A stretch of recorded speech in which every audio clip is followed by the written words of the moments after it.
Alright, amanya n'eddobooza David Sanchez aka Mr. Social Media Monster. Muli ku mukutu Cookie Promotions, mukola kyamaanyi nnyo okubanga mutulaba. Ndi n'omukulu Clever gye tugenda kuba tunyumyanyumyamu biki byaliko biki ebigenda mu maaso mu bulamu bwe, endongo etambula oba alinako ettaffaali eddala lyeyeeyongerako mu maaso. Omukulu ogamba omukulu ye Yesu Kristo ye mukama waffe era lw'obupita omukulu mpulira obuswavu bw'ekitalo naye nga gye ndi blaza ogamba otya mukwano oba toli mukulu.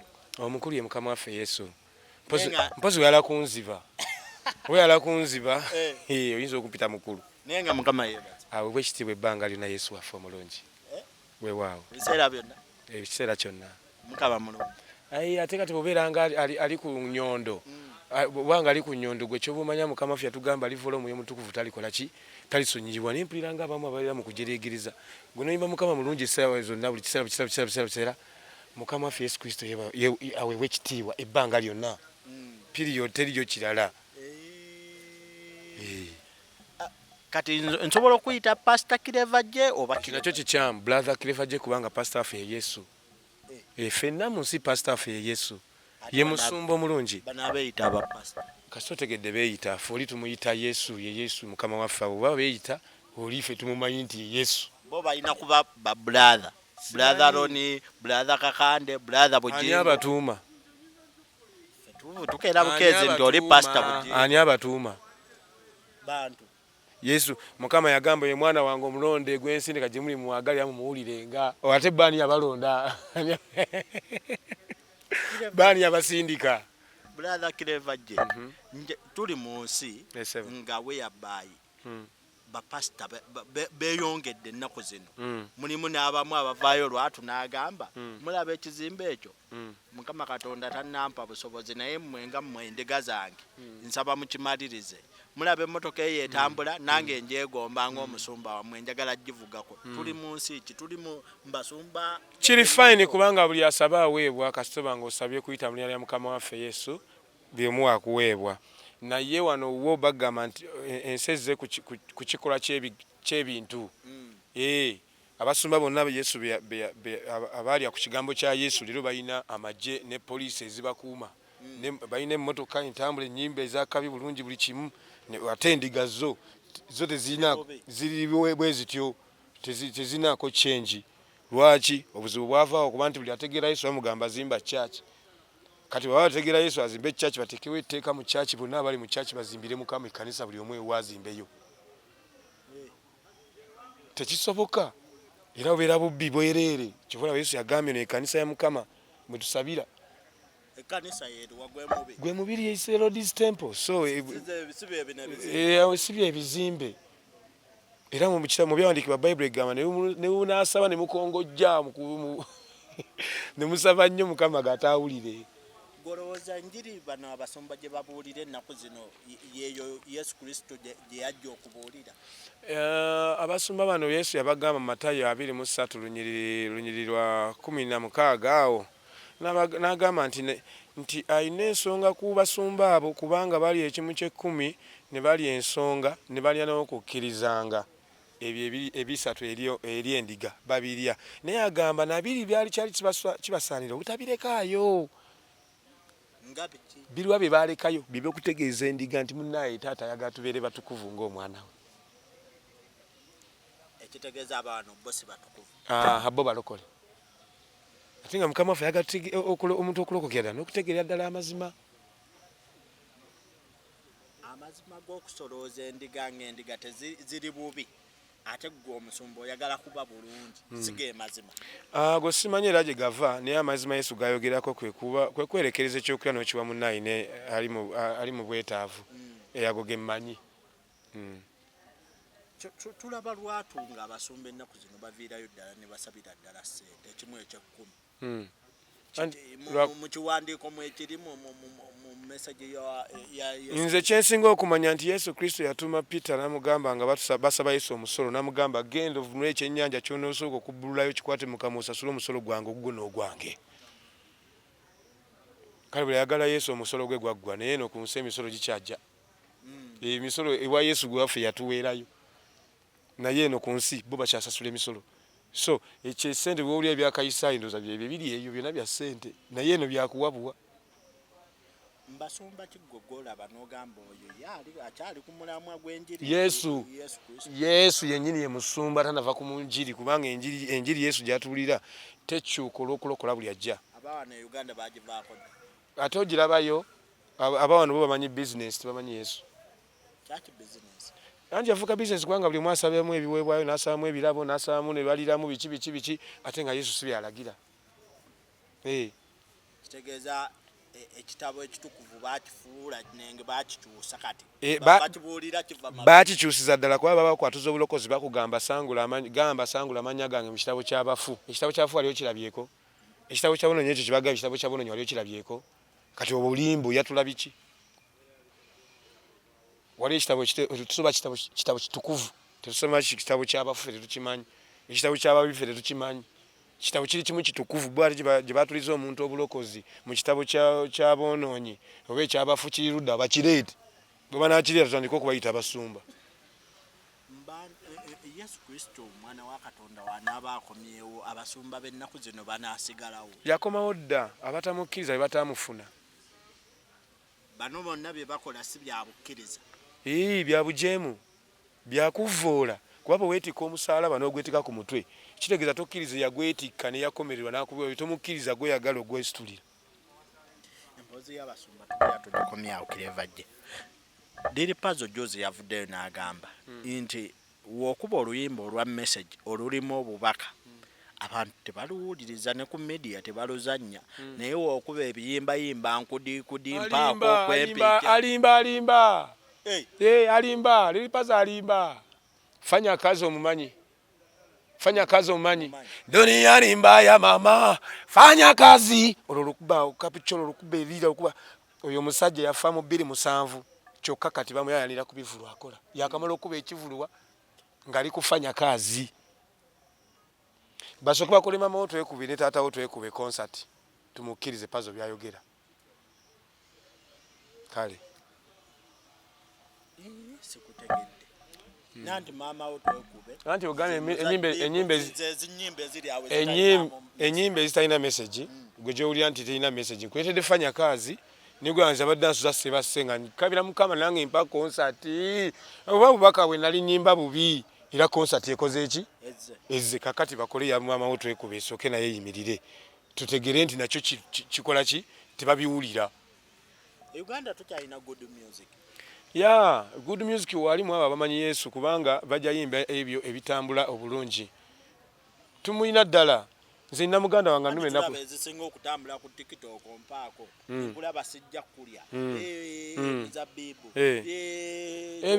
bino bye biseera Yesu byayogerako abaana abatoloka mu bazadde baabwe batasobola kubuulirirwa mu bazadde enyimba zezo ebikola byebyo naye mulimu abaana abatono abamu tubalabako eyo ng'ayimba bulungi omukuba n'oluyina ogenda kikyentegeeza nti ffe twakulira ku music wa Kadongo Kamu bano bakulidde ku music w'abalimbi abaliwo abali bakiwagi bakugambye ntya twakulira ku music wa Kadongo Kamu abayimbi abayimbanga mpanga ono maama wange leero owulira ekindaaza kayate abaaluno bakutte music wa Jamaica oli owa dancehall abayimbi fa bazzeeko ku gwe bagruvize kati music talimu message talimu olw'enseera gawo wa Yesu kabe na Yesu bajja kuyimba batalina Yesu jabbalabira mu bivulu si bwe kiri music industry mukulaba okukwerye ejja kukirirewo n'abatulabeyo negumanya Yesu yatugamba mu ggulu kuli bakuyimba kati bwe kukirira kukyate nga usubidde eggulu lya kuyimba soko beno kukizo kitegere nti mu ggulu kuli bakuyimba otegere nti music tali mukukka music mu musenga nze siriiwo naye nga nkyaliwo kitwala waggulu nakye sinafuna mu music okoleki olina mu studio okyayagala ki nina kye sinafuna egaali yange ebulako ebulako mpaji ebulako ka oil oluviiri lutambule bulungi gwe mu music industry saawa eno olaba mwana kigwa osobola okugamba nti oyo tomuddi osobola okukola naye oba Diri Pazo oba Kapiripiiti okusinziira ku music waabwe oba Gravity ate mbanoonyeza nnyo nga njagala nkole nabo ne bwe ndabye Yesu ne nkwatamu kuba Yesu abadde amala buli kimu. Kaakati mu bana abaana bonna olwaleero basooke bakoleyo concert. Bonna bakolerweyo concert. Bonna abayimbi abazze era nga bekuganye nti bonna bazimbe church anti buli alokoka kuzimba yi. Kati n'abayimbi bonna bakole concert balyoke baveeyo tukole ki? Mukole collab. Tukole ebiwe bityo. Lwaki ngamba bwentyo? Bwe baba tebalinaako kye bakozeeko kyonna kye batandikiddeko ogenda kugatta ku ki? Anti n'omunayuganda ayagala okugamba ogenda kukola concert naye ogenda kunyimbira ki ekikuweesa emitwalo gyange ebiri okuyingira. Olina okyebuuza oba tolina Yesu bajja kikubuuza. Bw'oba tolina Yesu gwe omuyimbi bajja kikubuuza. Naye alina Yesu ajja bagamba nti apa mikwano mbasanyusa balaba bannaye nakosa yange gyentegese bagita tweyawulamu ab'enganda tweyawulamu bannange mikwano nga concert otandika okugitegeka. Olowooza TikTok erina kyeyambye ku muziki wa Uganda? Yayambe kinene nnyo kwanza layini yange yanzibwako nebulira ddala nenva ku kitimba. Naye layini empya eno gyenkoze TikTok yomu wategere ndi Clever gye gyali akyaliyo.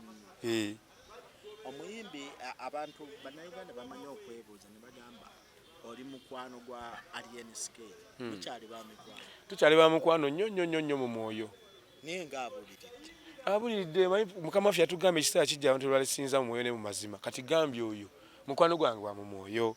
Era wengezaako omwekukulubeesaako bwe nti kumpi ndoza waliwo abanyiiga. Naye nga gwe kimanyi wange wa mu mwoyo. Mubiri takyali mukwano gwo. Simanyi gwe obimanyi naye. Abanyiiga. Simanyi oba onfuna. Oyinza okunfuna bulungi. Andi engeri gy'okireesemu n'ogamba. Kanki kwongere bakomerera emisumaali ne gikuluma naye n'osigala ng'oteesa ne taatawo. Kyentegeeza oli mukwano gwo Omuganda wange wa mwoyo. Enkolagana yange yonna eri muki?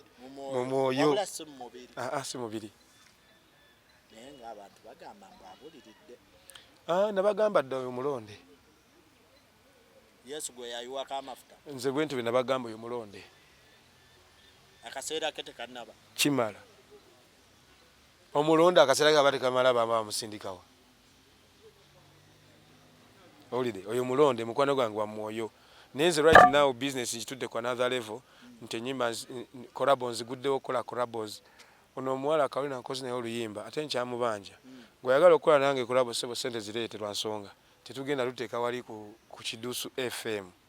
Tulina olutwala ku media ez'omulembe eggwanga lyonna lirabe music. Kati boolina okutowa ng'omala okusasula studio n'osasula zi mastering n'ojja ku kya video. Nyinza okujjako obukadde bwange nga bonna okusinziira ku messages gy'oyimba busatu kola naawe video. Kyateeka bakolera mu studio yo oba waayagala akutwalako mu studio? Waayagalira. Omanya wali Yesu kimu kitambula. Kati gw'oyagala genda tukole ebisigadde Mukama abikwasaganye. Just nga akayimba ka Carol tukakoledde wa producer ne sim. Tumugana kabulamu ku mastering nako n'agikola ibwe bityo. Kasigena kubesinga wakane basically wakanjitirawo basajja bange mikwano gyange banjagala ngerira abajjanga ne mbakolera music naye nga bampa emitwalo 7.5. Mbagamba mikwano mujje mwanguwe ko studio yawedde. Nja bakolera bako 10 kuba Mukama kati wali mwe muyitewo tukole. Nego wakola bonga tulina bunanvaako soko ndeke n'abaana abakyali mu collab olwaliro bampadde. Ibwa Clever mwana.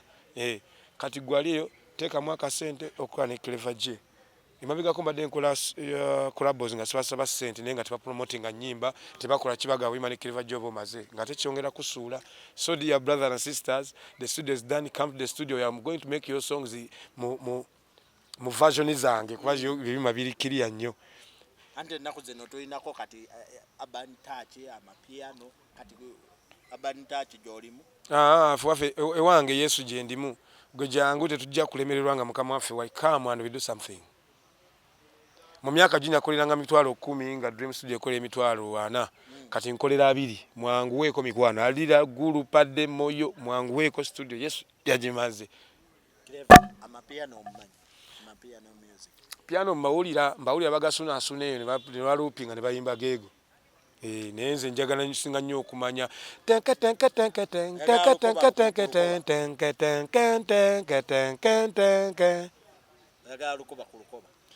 ako kajita naye amapiano kasita mugateeka ne babateeramu ebyuma byammwe enkuba bwetonyanga mujja kitegeera.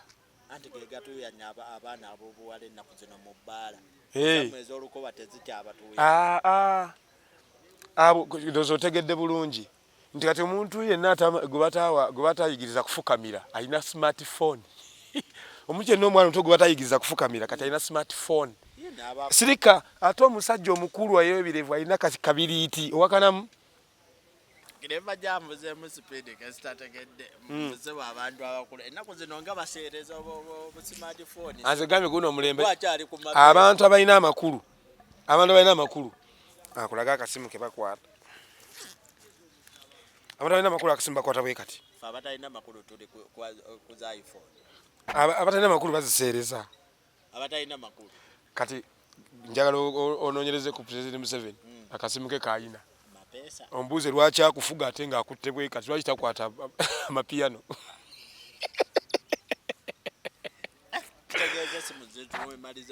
okitegedde twagala Yesu wano tetwagala simu mu ngalo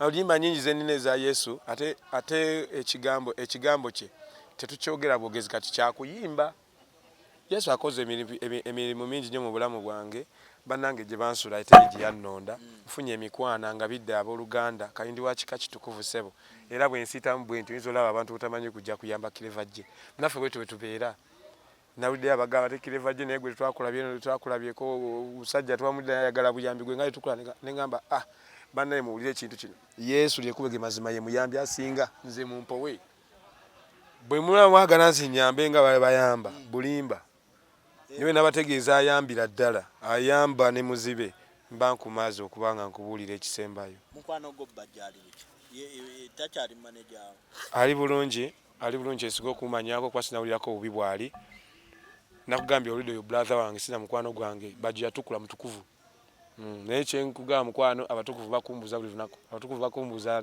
janko mu Bible study naye nga ye akyali manager nze nabagamba lubereberye manager wange ye Yesu bana abalala bayambi gwe manager wange kyomanya ye Yesu kati bwe nabanga mulabye abantu sekinno mugenda kubula abantu abo bonna bajajendirwa kuyimba linnya lya Yesu ne bajja okunyambako ku mirimu egyo gye ntambuza obuzibu buli bumu bwokka mpaana omuntu nti gundi wuuyo yakoze ekyakabi bajja mulaba bubi ne Yesu yamala kyonna ewa Yesu guggwa you know me sit at danger ne bwompalula ne bwonvuma ne bwonsonga mulunwe you know me Yesu wali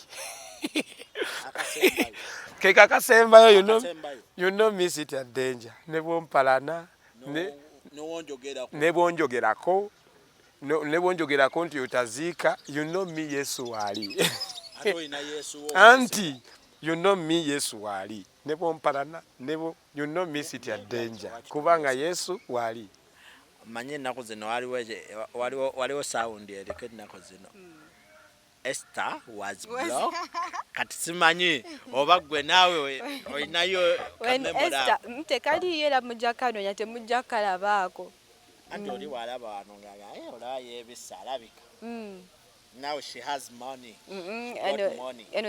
just went era okubeera naye nga wokalaba olinayo kyali ogoga akutte ku kyali wange wali era abamu be bakwatako naye bakiba kirungi munaye ofuna ku sente ne weekyusaamuko naawe okiwagira tekina buzibu era nange wenzifuna ze neetaaga weyongeramu wano nja kuvaawo mubeere nga mugamba is she the one kati oyagala kudda mu China kati wano kudda ba Ethiopia okusinziira ku kalayo fetulaba eri fine kati wano endabika wano nkyali bakwitako yakikupatikana kati eno endabika yakupatikana kati wena amala kikwasaganya awo mujja kulaba amanya gange nze Carolina nga ndi muyimbi wano e Uganda obeera nnyo wabweru mbeera muno ogambye wano e Uganda kitegeeza wabweru njagala mbeera omuyimbi ali international ne kati right now nkyali ku level ya Uganda njagala mbeere nga bankuba Carolina omuyimbi w'ensi yonna international artist ne kati nkyali national artist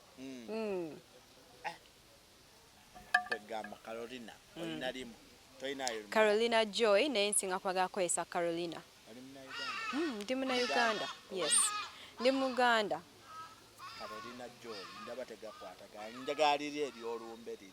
Eryo tujali kwasaganya eyo. Tujali kolesa eyo nga ogiwo oba obiwa akulaba naga kale oyo omwana twamuyitanga naaba kati ali awo yejuusa mbu ye Carolina Joy. Carolina linnya lyange ne Joy linnya lyange. Manya gaddala manya gange. So sinti kundaga muntu kale kuliko Caroline Joyce. Kati nenjisa eya Caroline erifuka Carolina eya Joyce nerifuka Joy. Mondongo mazemu banga. Mazemu officially emyaka 3 naye mabega of course naliyo nenga ni background nga neda nga siri backup nga ncha studying embeera awo mu background yawo mu menalabira ne Clever je. Oba obadde otambula n'abayimbi. Ambadde stambula nabo mbadde just studying ambadde studying embeera nga bweri. Kati awo nga njali mu studyinga kwange mu biseera ebyo mabega kawe na meetingira Clever je. Kyakuleetera okukola ne Clever je oluyembe. Ekyandetera abasinga balabanga ye. Njakiyita nti atacyaliko. Asobola okuvaako. Ani agamba nti takyaliko? Uganda kasita balanga wano emakindi etokuba kampala tokuba muno mu central boti okuba na jinja mbale eyo munda eyo. Awo just oba owumuddemu olaba omuntu abeerako ne time kat ojja speed ne oba ovuga emotoka waliwo otuuka n'osibamu n'okendeezaamu n'oyambuka okitegeera. So sigamba nti yali yavaako yali yasirikamu. Kati yakomyewo yasumuludde. Olaba yalina amasannyalaze go. Nedda nayagala dda okwagala okukola ne Clever naye nga sinatuuka kiseera. Kati this is the right time. Ennaku ezo like kale we twatandikira okumumanya awo nali nkyali ku studying nali nkyali muto nga naye studyinga industry nali nkyasoma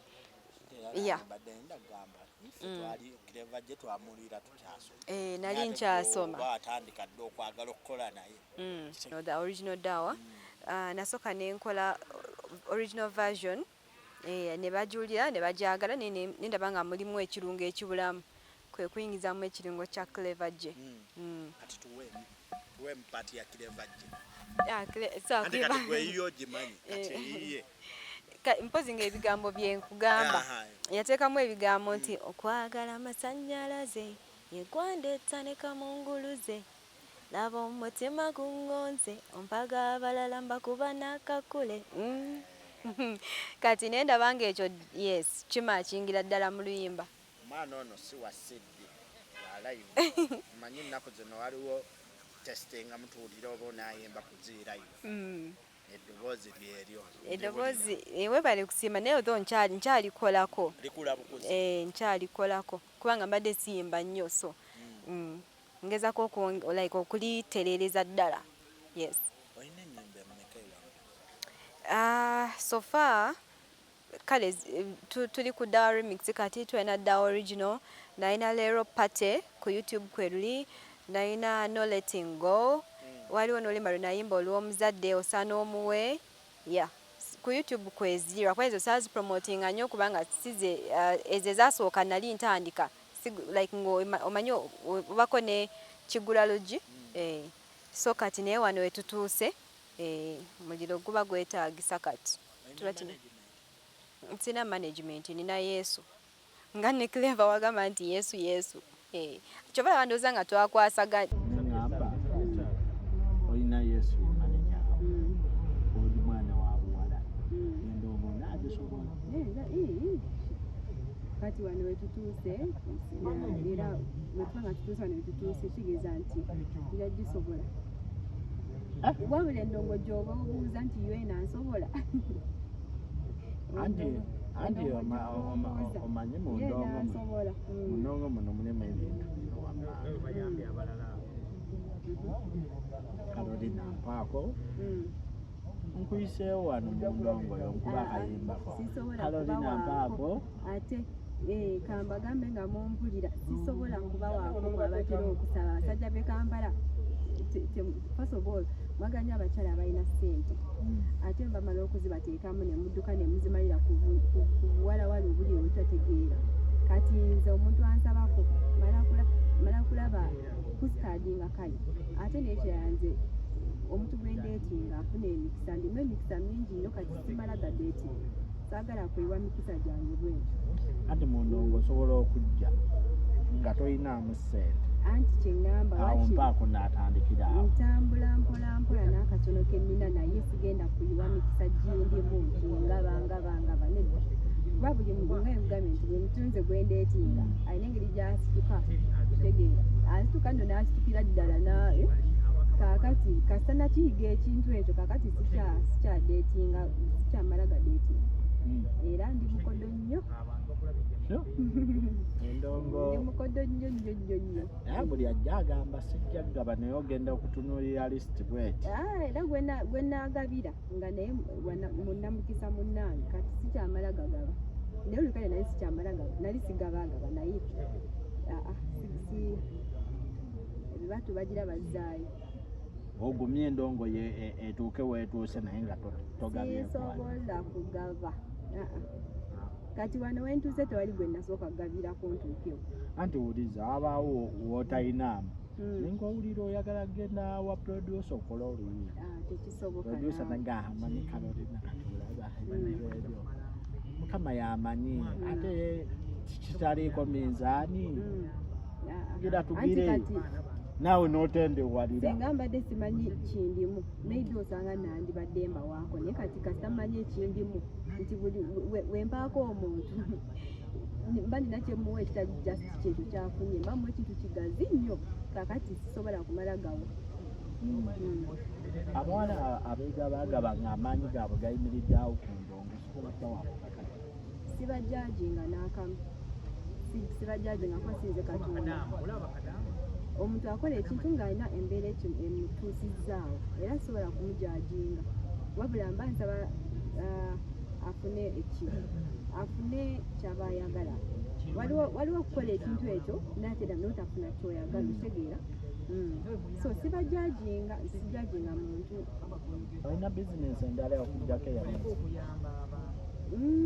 of course ng'omukyala yenna tosobola kubanga oyimiddewo ku kintu kimu kale waliwo abamu abalina like nga batambuza obulamu ku kintu kimu nabo sigamba nti kibi naye kati ku mbeera gye tulimu tosobola kubanga oyimiddewo ku lwa kintu kimu bwekiti ate ennaku zino abawala ennaku zino bagyebulira abawala be bamu takola abeera mu apatimenti muyimbi ayambala bulungi talina shows nnyo z'amaanyi naye ng'akulaga nti avuga emmotoka ey'ebbeeyi ye yeeyimirizaawo ku mubiri gwe ng'agamba gwe eno ye capital ye saburenti ye makeup zonna zivaawo ku mubiri simujajinga n'akamu wabanga bwatyo bwatambuza obulamu bwe sinze namutonda nti mujajinga eyamutonda yajja omusalira omusango bakibi oba kirungi owadde omusajja yenna n'aga Carolina njagala kuteekamu nsimbi okkiriza era babirayo abasobola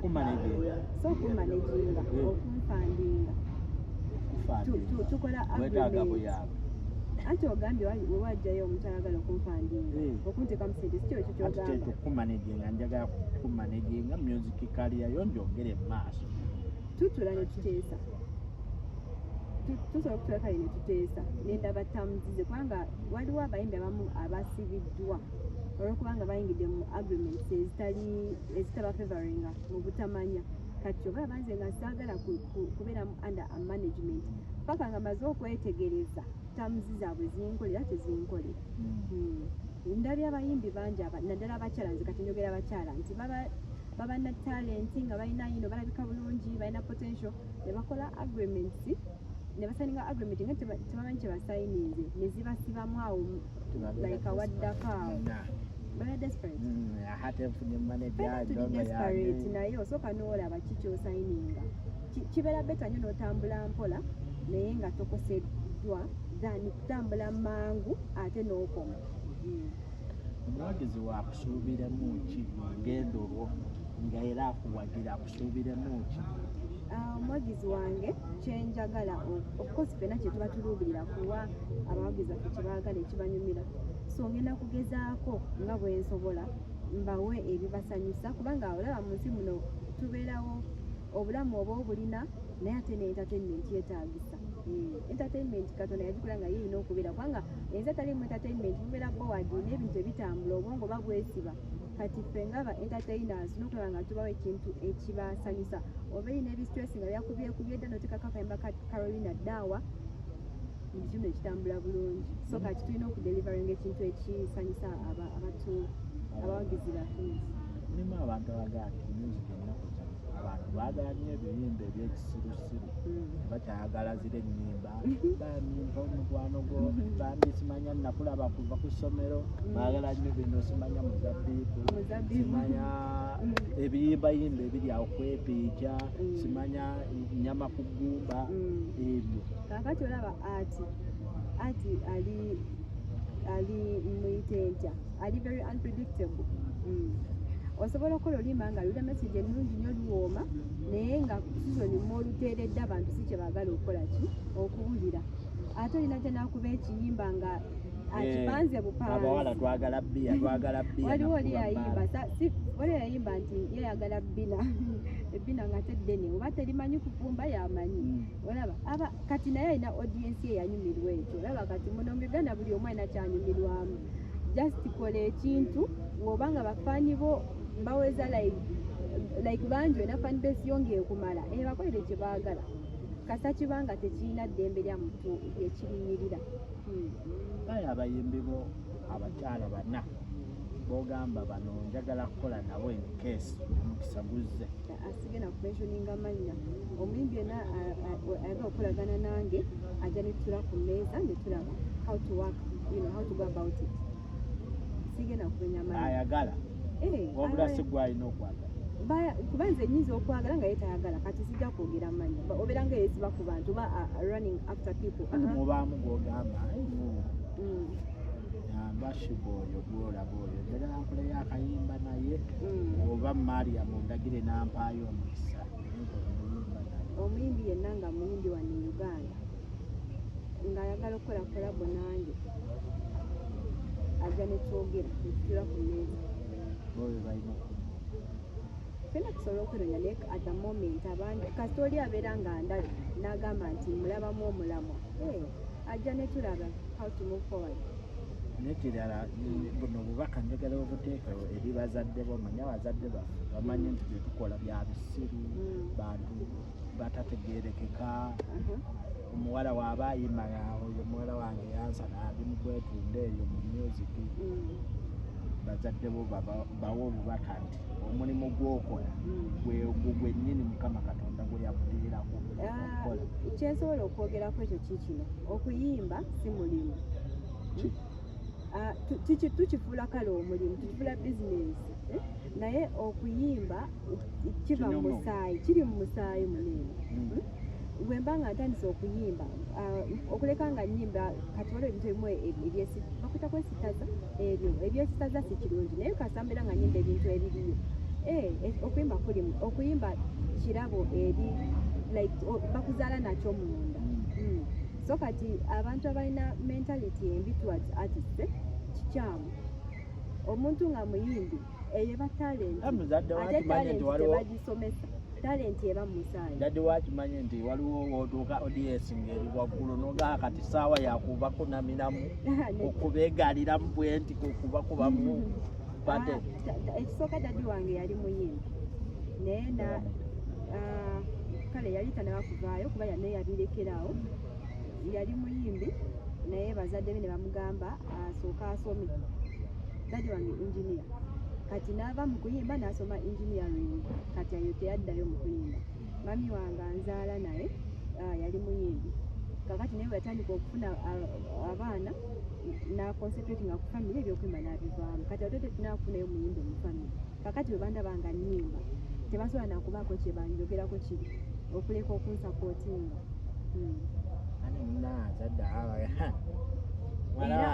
abakunamira abasajja ekirungi nti kubanga nako baliko abayimbi nabo kakati bamanyi kyenina okuyitamu ne baŋŋamba nti kati wano kola bwoti kati wano kola bwoti so kintu wekityo abawagizi balina ettubo lyabwe abawagizi bange kyembasuubiza ngenda kubanga makolera byemwagala musobola okwogera kati enaku zo social media tuyamba nti luli omuyimbi wali kyali kizibu okwogera naye ne kati social media mwetusangako ku tiktok kwetuli ogenda ku tiktok yange nompereza ka message nti nakulabyeko wano ku platform yammwe yes mbadde njagala tukole wetuwawiti twogera so wetuye okubaweereza kyemwagala ekibanyumira abalina obubaka obulungi nga buwabula in a positive way like I'm open to receive it abalina criticism eri positive I'm open to positive criticism mumpabulamu nti wano kiri wekiti wano kiri wekiti naye nga mbasuubiza nti ngenda bakolera ebinyuma mwongere okutuwagira olimba ku YouTube gyoli Dawa Remix ne Clever J ku YouTube kweruli mugende mutulekereko obubaka bwamwe mulusanze mutya musharinge linki subscribe mwongere n'obuwagizi tubusiima nnyo tweyanziza nnyo tweyanziza nga tumaliriza nina akataleke nigakule ku sente y'ekikyala gyebagaye mu sente ya kikazi sokonjokyeyo ku sente y'ekikazi sigirabanga ate nze mukama yampa omutima ogugaba sente so okugaba biri ebirala byogo awo biwondi mukodo mwagala sente teri kirala naye kati fe tulina okusaba sente toyo omukyalo oli yayimba twagala sente teri kirala kati ekyoyogedde kati nze njiga sente y'ekikyala njigaba nze simukodo ku sente kiwedde kasita tumala okutambuza oluyimba ne lukwatayo nolaba nga nina show wengi gwe just tuula wenkulabira ebisigadde obindekere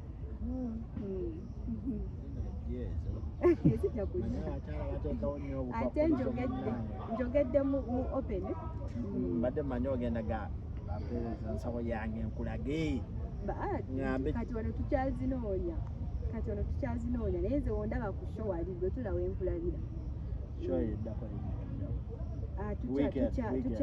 tucha planning kati nkyali mupromotinga luyimba though wembanga nfunyeyo right now sinaba kufuna at the moment sinaba kufuna naye wembanga wali abagala okubuuki naye nambanga kweri ku tiktok ate olabanga gwe wondabira ku show wonna beera wenkulabira abantu bawe handles bajja oluyimba bakola bu challenge bakozesa hashtag ki byonna all social media platforms nonya Carolina Joy Carolina nga oya kigambo Carolina then Joy kiri JOYE YouTube Instagram Facebook TikTok yona mujja kunsangayo Carolina Joy go check out my content mwongere oku advisinga bakutakola ki improvinzemu kontya